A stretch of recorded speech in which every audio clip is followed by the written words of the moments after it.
Hello, everyone. We're learning now this week's Torah reading. Every week there's a different Torah reading, and the Torah is divided up into like 53 different chapters in a way that we finish it each year. So we finish the whole thing, the whole cycle each year. So here we're getting close to the end of the fifth book of the Torah, and it's Parshas Matot. It begins with the laws of vows. And after that, it's going to talk about a war that Moses made against Midian, and which was the last thing he did before he died. God told him, make this war and then you're going to die. So let's go. First of all, learn the laws of vows.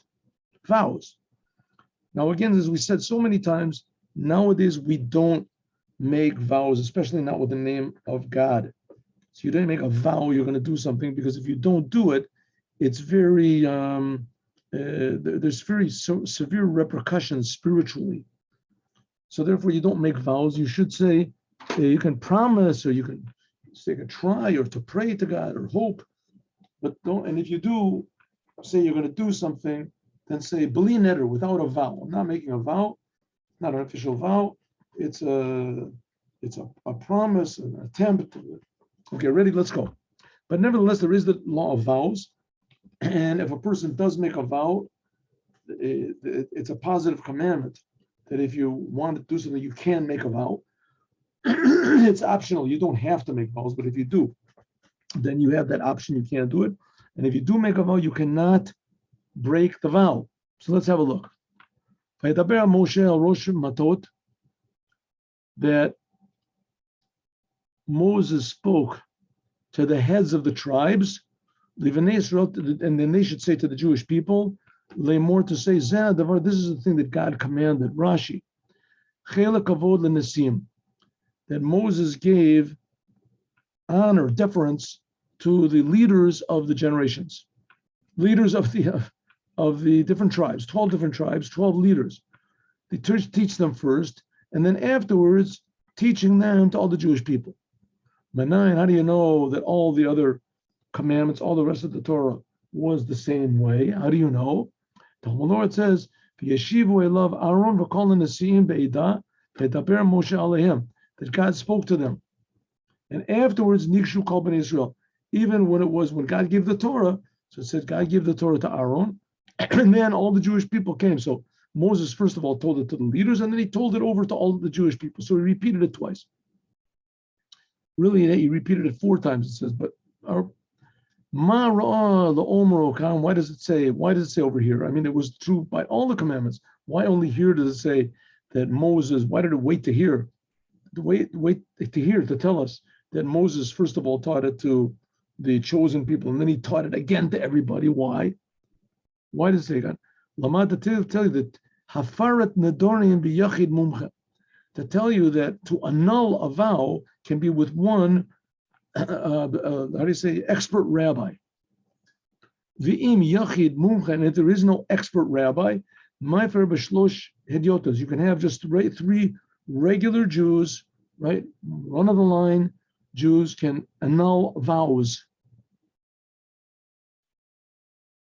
So what does that mean? A person makes a vow, he takes an oath. I swear that I'm never going to eat pickles again.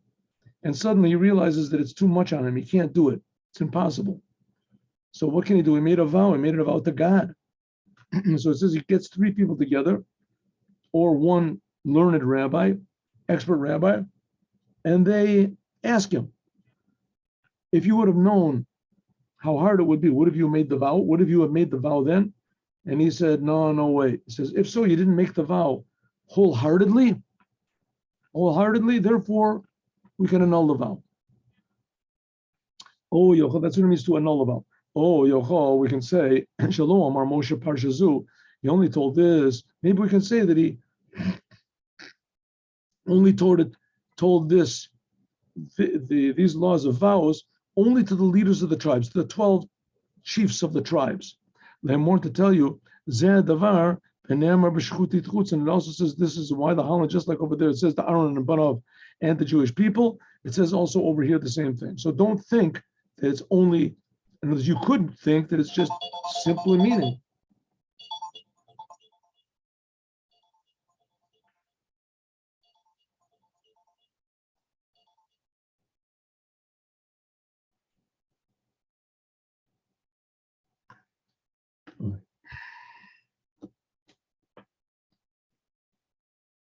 All right, then it says Zeh Davar. Moses, it says Zeh Davar. This is the thing that God commanded. It says Moses nidnav b'kol. Moses, all the prophets, they would say something like this is what God said, like this what God said, something like this. Ko Amar Hashem, b'chatzot halayla, when Moses was taking the Jews out of Egypt, and the prophets, they prophesied in Ko, like it says Ko Amar Hashem. All the other prophets, whenever they prophesied, Jeremiah, Isaiah, it was all thus says God. But Moses had an addition. In addition to saying ko, like this, God said, he would also say zeh, this is the thing. In other words, Moses said exactly what God said. Now, all the other prophets, God would tell them in general what to say, and they would say it. Another explanation, zeh davar miuru, to say that a chacham b'lashon hatara, ubal lashon hafara. That the wise man, if you go to a rabbi, then that's called hatarat nadarim, and if it's a husband to his wife, then that's called hafara, to release the vow. Like it says here in chalful, but if you change it, it's okay. And I'm sorry, im chalful and motar ve'en mofar. In other words, when the rabbi says, a person makes a vow, and he goes to the rabbi, and the rabbi says, mutarin lach, this is mutar, that's okay. But if the rabbi says mufar, then it's not good. He has to use this language exactly. So we'll see. In other words, that's why it says zeh davar. You have to say exactly what it says over here. So let's go further and we'll see.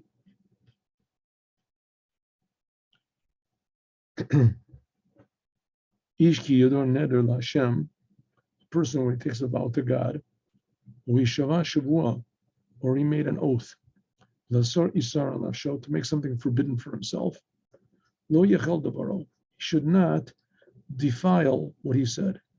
Everything he comes out of his mouth, he has to do. So it's not just like a person speaking casually. When you make a vow, there's no casual speech. A person speaks casually, says, "Yeah, I'll bring the car tomorrow. I'll do," right? And so it could be tomorrow, it could be the day after. But a vow has to be, every word that comes out of your mouth has to be treated with severity. So every word that comes out of his mouth, when he makes a vow, he has to do. So if he swears, "I'm never going to eat any pickles again," then he has to never eat any pickles again. He can't, if you're talking to your friend, and you say to your friend, "You know what, I think I'm not going to eat any more pickles again." You don't have to keep your word. You're not making a promise, right? And even if you promise to your friend, you say, "You know what, I'm not going to eat any more pickles again." You're promising to him, but you're not making the oath to God. You're not making that. You don't have to keep the oath. A neder is when he says, "Hari anai alai." He says, he takes the vow on himself. I will not eat, or I will not do something. What if a person makes a vow against the Torah? What if he swears? He says, "I swear I'm going to eat dead rats." Ani koreh alav kol yotzei mipi. Maybe he said it. If he said it, then he has to do it, right? He swore to God. But once again, this is against the Torah. Can he swear to do it? No, it's forbidden to eat rats, but it's also forbidden to go against your word. What should he do? It says Talmud Torah le'asor asor. He made a vow la'asor et mutar. He makes a vow to forbid something on him that's permissible. La'asor et mutar v'lo lahatir et asar. To make something forbidden, not to make something permissible that's forbidden. You can forbid something on yourself, but you can't permit something on yourself that's already forbidden. So if a person makes a vow and says that I'm going to burn my next door neighbor's house, I swear he doesn't have to do it because that's against the Torah. That's a man. A man, if he makes a vow, the only way he can get it permitted is if he goes to a rabbi or gets 3 regular people. A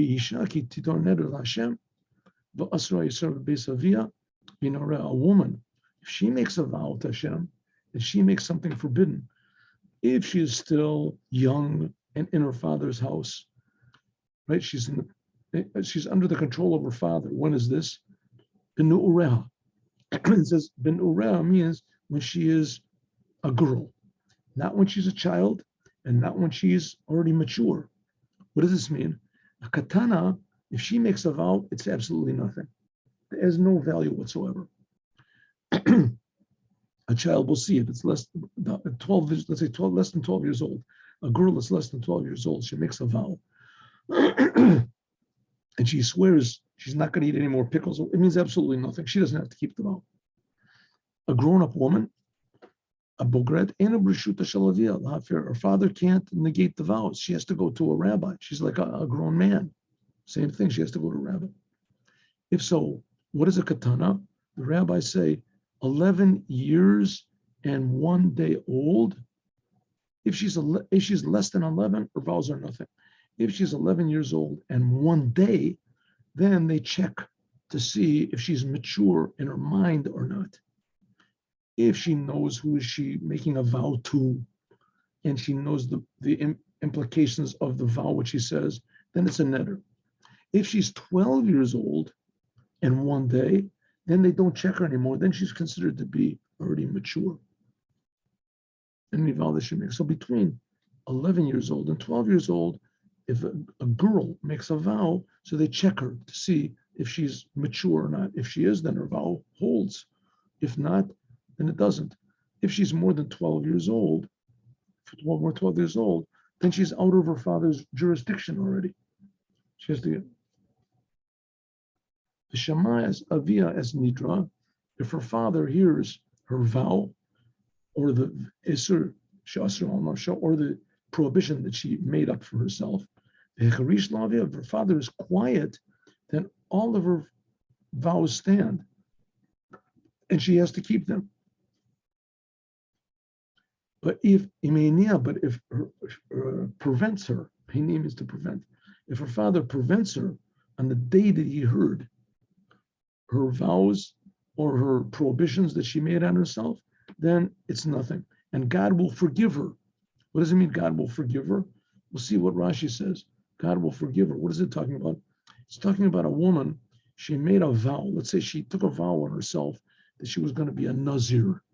A Nazir, the woman takes a vow that she's not going to drink wine or anything that's close to wine, and she's not going to defile herself for dead bodies.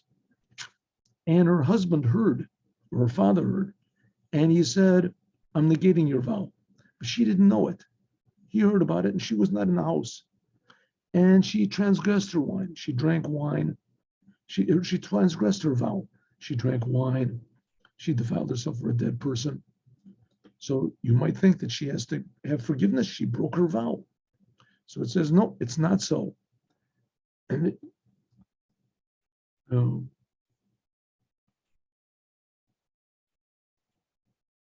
Afalpi shehu mufar.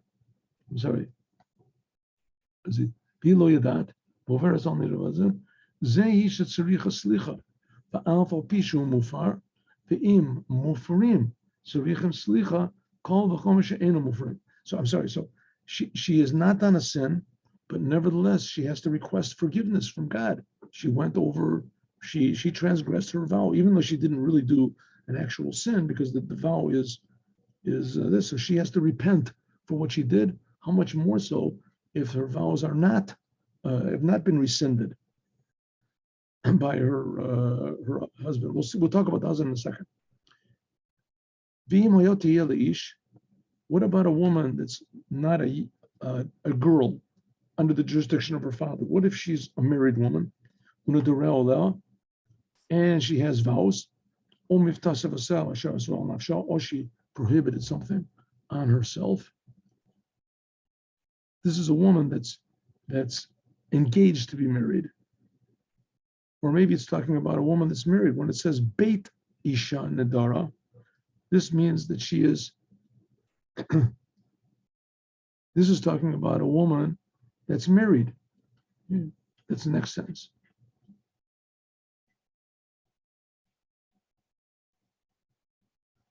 Sorry, one second.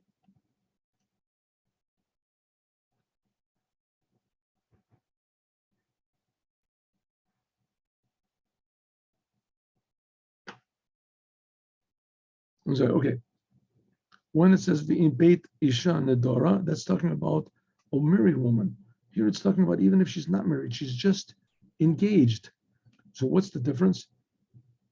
If a woman is married, then her husband annuls her vows. If a woman is not married and she's just a girl, then her father annuls the vows. If she's engaged, then she's in the middle. Then her father and her husband, they together have to agree to negate her vows. If the father does alone and not her husband, or if her husband or her fiance, or fiance and not her father, so this is the vow still holds. And it goes without saying if one of them says, I'm sustaining the vow, it's good.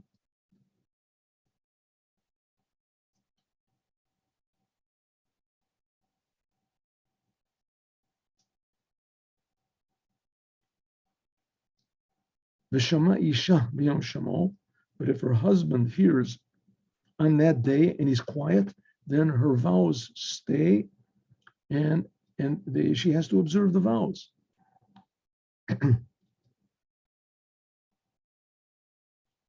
If the day that her husband hears it, he keeps quiet.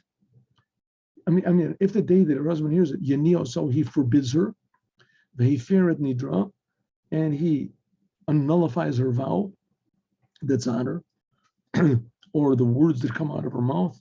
So God will forgive her. Like we said before, Hefer is nidra shalom. You might think that even if the father doesn't negate the vow, the Talmud says, Binorea beit avia, kol shenorea reshut avia. All the time that she's young, under 12 years old, in this case, she's in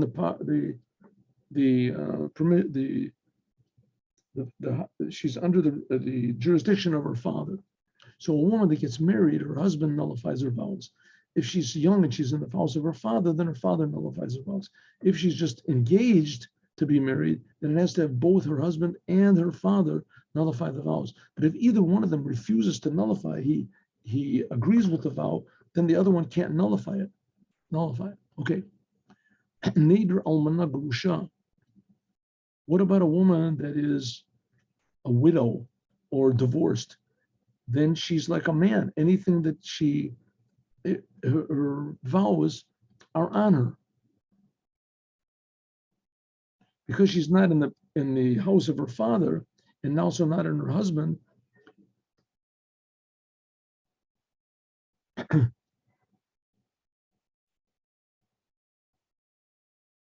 So therefore, we're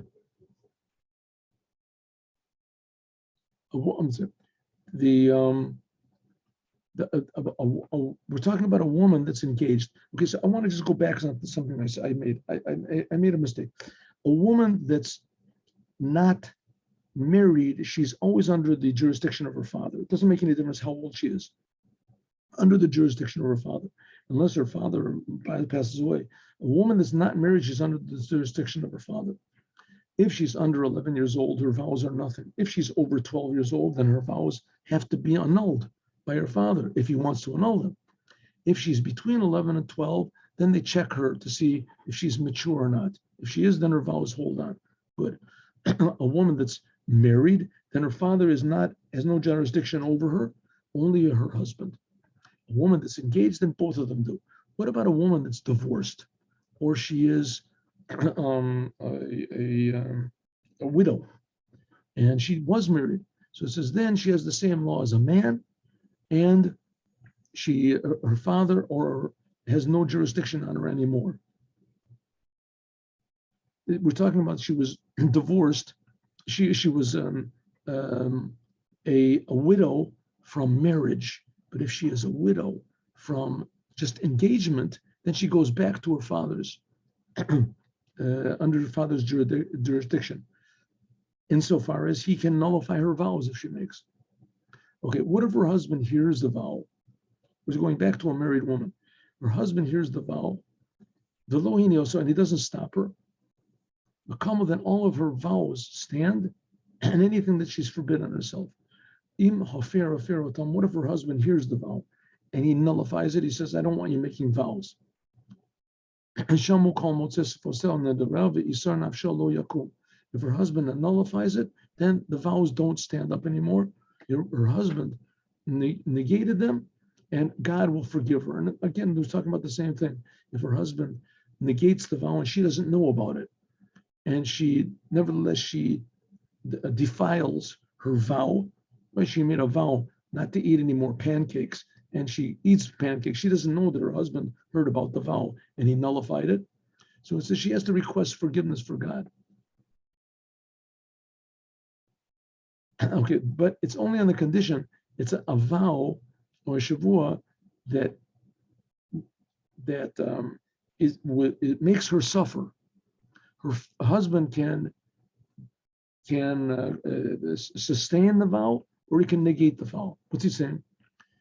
Because it says that a husband can negate the vow, you might think all vows that she makes, right? If she says she's going to go and make a garden tomorrow, or that she's going to do some good things, then her husband can nullify the vow.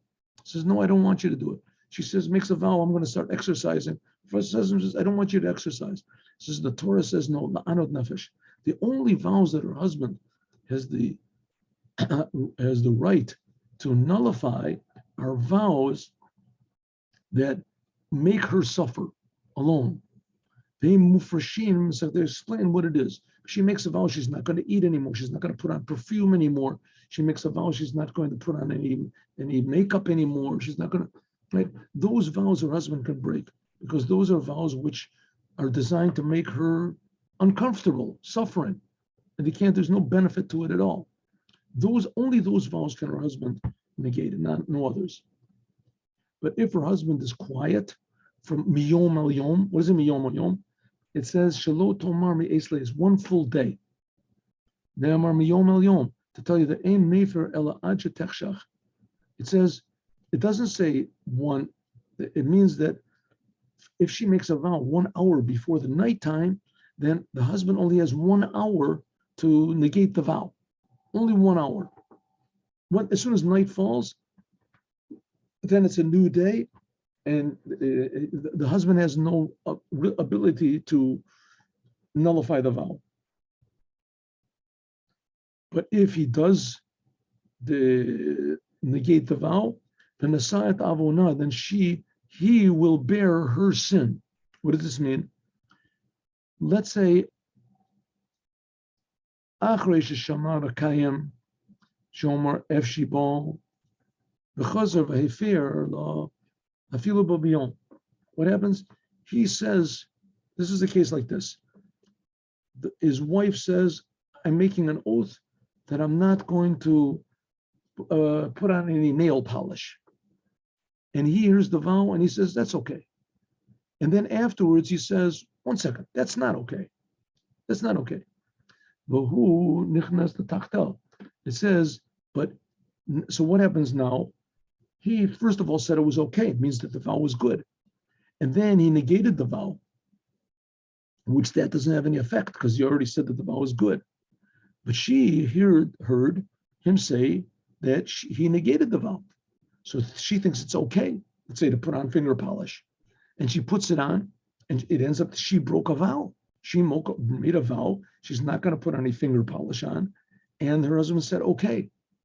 Right? So it's forbidden to put on polish. That what he afterwards said, no, it's not okay. I don't want you to make that vow. That doesn't have any effect. So therefore, now he gets the punishment for her. We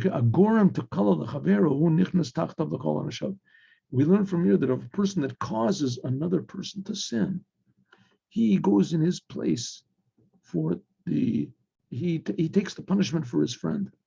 A person that trips somebody up, So the person who trips the other one up is he gets punished in the place of his friend, right? Here, this woman, she made a vow. Her husband sustained the vow, and then a minute afterwards, he negated the vow. But his negation doesn't mean anything. But that's all she heard was the negation. So she thinks it's okay. I don't have to be careful with finger polishing in this example. And she did a sin. So it says he gets punished instead of her.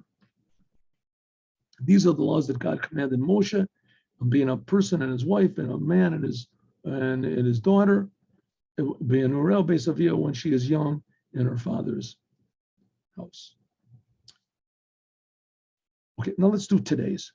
Now we're going to have this war with Midian. God spoke to Moshe to say, Nakom nikmat ben Israel, take the vengeance of the Jewish people. Me'eta Midianim. Now, if you remember what happened over there, Bilam gave advice to the king of Moab to send his daughters and to dress them up like prostitutes and to put little idols in their pockets or whatever they had, and to make the Jewish people, Jewish men, sin. And there were also Midianite daughters, women from Midian that also went in, Moab and Midian. So God said, Moses, I want you to take vengeance on the Midianites. Why not on the Moabites, women? We'll see. And after Teosef el Amecha, and afterwards, you can be gathered to your people. In other words, afterwards, you're going to die, Moses. It said, take vengeance on the Midianites, v'lo ala Moavim, and not to the Moabites. Why? She'ha-Moabim nichnasu davar machmasira.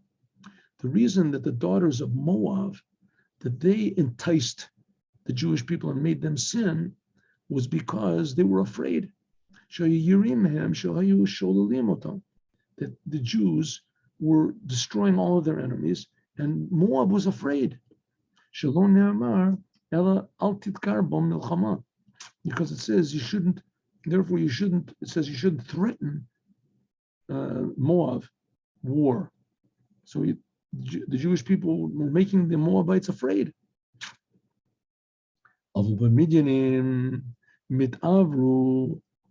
They all of a sudden got into the argument, which they had nothing to do with it. It wasn't their argument. After all, the Moabites, the Midianites, they weren't even on the place, and Yitro himself came from Midian. So, but the Midianites decided they wanted the war against the Jews also, and they sent their daughters also to make the Jews sin. Davar acher, mipnei beit predot, because of two young calves that are going to come out from Moab. Ruth HaMoaviyah, v'Naamah HaAmmonit. Ruth HaMoaviyah, we know who that was. Ruth eventually became the progenitor of King David. Ruth. That's what we say, the whole book of Ruth. It's one of the books of the Torah. And Naamah HaAmmonit, Naamah HaAmmonit, doesn't say what that is over here. Here he brings over here, 1 second.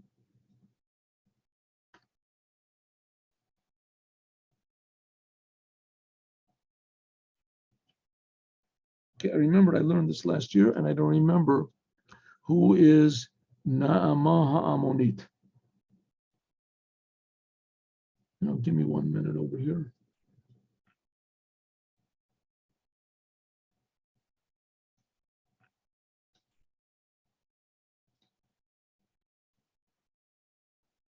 All right, it says Naamah HaAmmonit was one of the 700 wives of King Solomon, and he was the mother of Rehoboam. Rehoboam became the next king after King Solomon, and she was the only Ammonite,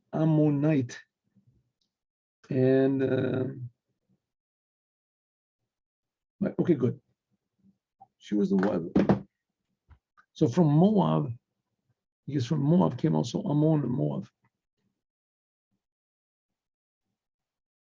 Ammon and Moab, of course, were the two sons that were born to the two daughters of Lot.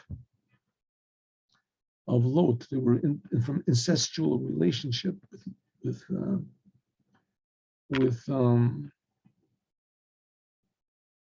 Lot, right? When God destroyed Sodom and Gomorrah, so Lot ran away with his two daughters, and they had relations with him. And one gave birth to Moab, and the other one gave birth to Ammon. So it says, from them came out two women in the generations later on. Because of that, Moses didn't make war with Moab, because 400 years later would come King David and King Solomon from them. Moses spoke to the Jewish people, okay, we're going to go make a war against Midian. God told me to. Arm yourselves. Anashim l'tzava. Men for war. You are Midian, and we were going to go against Midian. Take the Kamas Hashem of Midian to make the vengeance of God on Midian. First of all, he said the vengeance of the Jewish people. God said to Moses, make the vengeance of the Jewish people.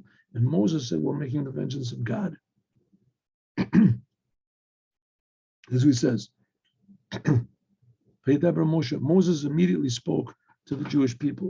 It says, even though Sheshama, that Moses heard, Shemitato Taluya B'davar, that his death depended on this thing, God said, destroy the Midianites, and immediately after you're going to die. So you figure maybe Moses would put it off a little bit. He did it immediately with joy, and he didn't delay. Heichaltzu, what does it mean? Heichaltzu means arm yourself. Mezuyanim. Anashim, it says Anashim. Heichaltzu, meitchem Anashim. Take Anashim, tzadikim. V'kein b'char lanu Anashim. Also, when it says let's choose Anashim, means tzadikim, righteous Jews. Anashim, chachamim, etc. We're going to take the vengeance of God. Kishe omid keneged Yisrael, ki ilo omid keneged HaKadosh Baruch Hu. 1 second, God said, take the vengeance of the Jews.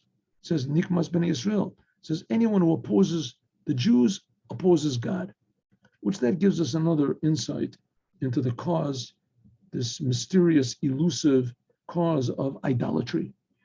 And that is people hate the Jews because they hate God.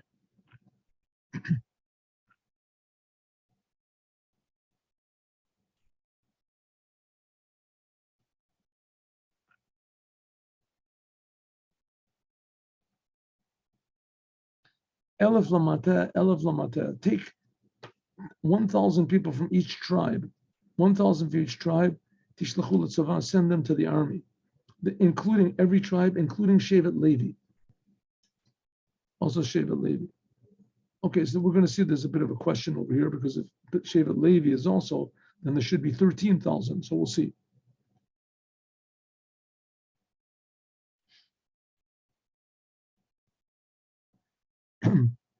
It says the answer is, that's what he says in Siftei Chachamim, that Ephraim and Menashe, they weren't reckoned to be two families, only one. Only when dividing the land up of Israel, they were divided, they were considered to be two separate tribes.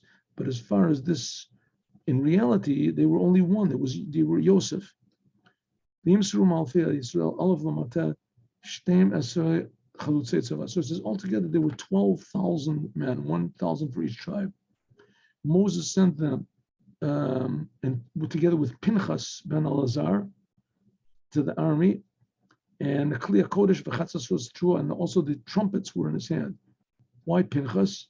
It says, why Magid? It says that Pinchas was equal to all of them. Remember, Pinchas was the one that was last week's Torah portion, that he saved all the Jewish people.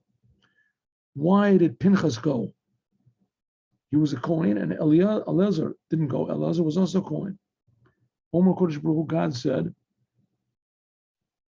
says Pinchas ben Elazar, he went, but his father didn't go.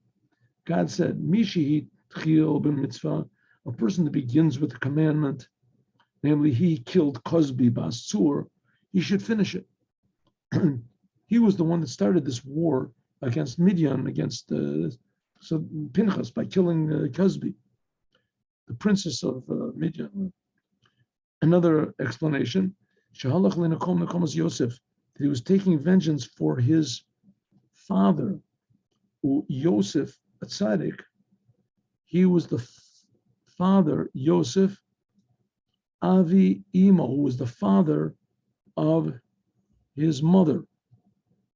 Shene'amar, like it says, Midianim Machruoto, says that the Midianim, Moses went down, Joseph was sold into the hands of the Midianim.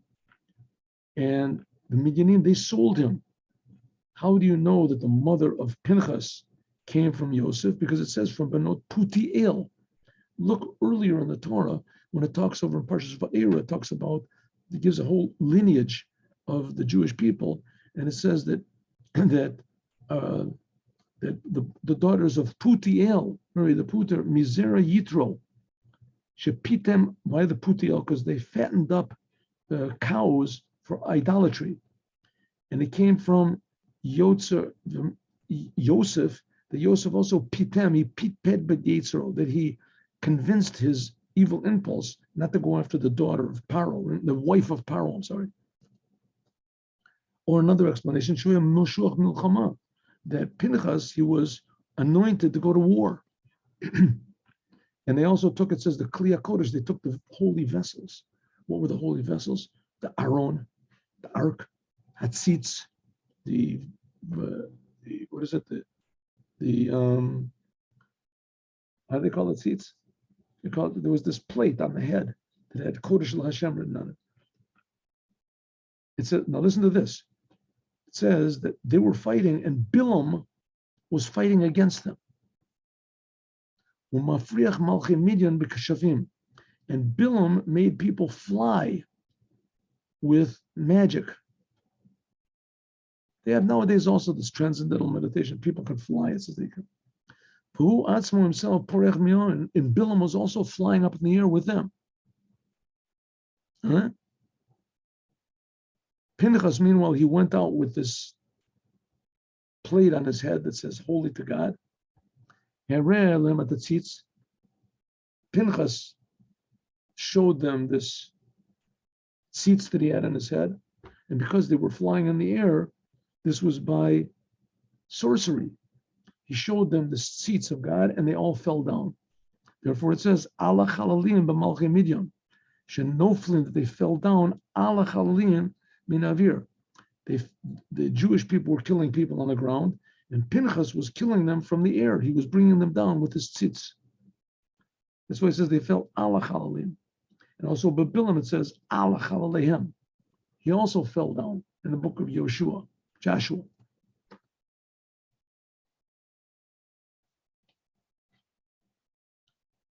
Hayitzvu Midian kasher tzivu Hashem, and they killed all of the males of Midian, and the kings of Midian they killed ala chalalim. That's what it means. They killed ala chalalim. They were floating in the air, so he brought them down. They fell down on the dead people.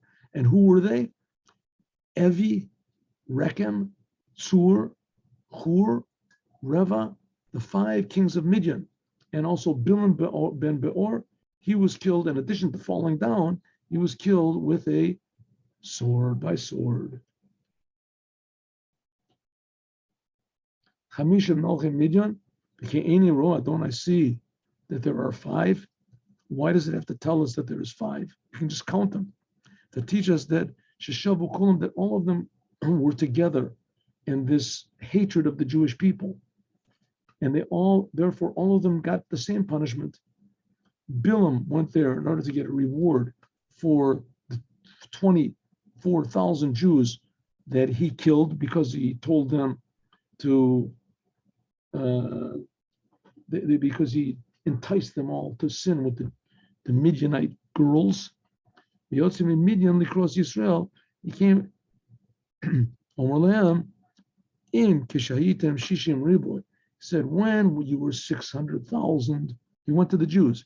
When you were 600,000 Jews, you couldn't defeat us, right? Your 24,000 fell. Now you're coming out with only 12,000. You're going to fight with us? So they're going to. So therefore, he went to Midian and he said, "Pay me at full.